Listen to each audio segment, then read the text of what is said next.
It's very rare that we get an update on these things, but if you guys remember the video that I put out a couple days ago about Ahmed Shaban basically running and jamming his Volvo straight into a car's pursuit, stopping a murderer that was on the run for about 2 hours.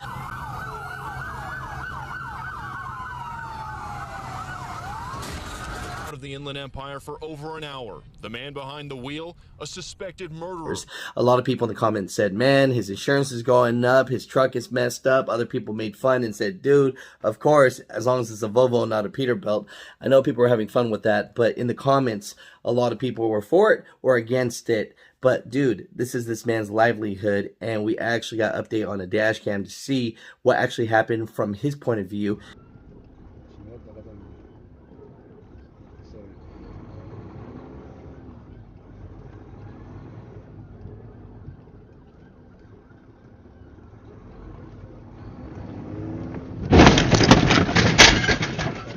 And honestly, he actually had a GoFundMe page. I'll put the link so that you guys could just see it. Dude, his goal was $65,000. In 6 days, people have raised $81,000. My man is getting a new truck. Sheesh.